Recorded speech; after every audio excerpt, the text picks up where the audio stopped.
Isang babae na agawan ng cellphone habang nasa jeep. Kawatan, arestado ng isang off-duty na pulis. Isang kawatan ng sinubukang umiskapo at nagpalit pa ng damit. Ngunit nahuli rin naman ng isang pulis na off-duty. Kung anong buong kwento, eto. Sa isang video, makikitang isang babae na bumaba ng isang jeep at merong hinahabol na lalaki.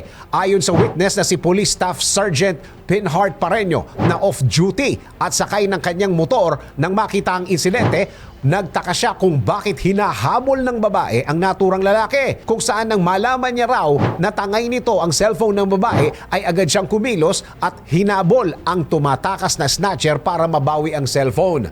Naging matagumpay naman ang buwis-buhay na paghabol ng pulis sa kawatan dahil namataan niya ito sa overpass na kaswan na naglalakad at tila walang ginawang krimen.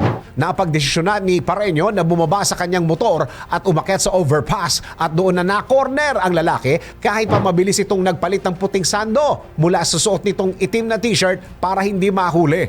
Noong una ay itinanggi pa ng sospek ang pagnanakaw at sinabing namamalimos lamang daw siya. Ngunit nang madiskubre na nahuli kam ang ginawa niyang krimen ay kusa itong sumama sa pulis at itinuro kung saan itinago ang ninakaw na cellphone at ibinalik sa may-ari. Si Police Sergeant Pinhart Pareño ay isa palang miyembro ng Tactical Motorcycle Riding Unit na rumuronda sa mga kalsada upang mapabilis na makapagresponde sa mga krimen na maaring mangyari. Ikaw, anong masasabi mo sa ginawang gimmick ng suspect na ito?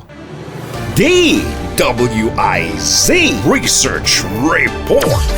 Report.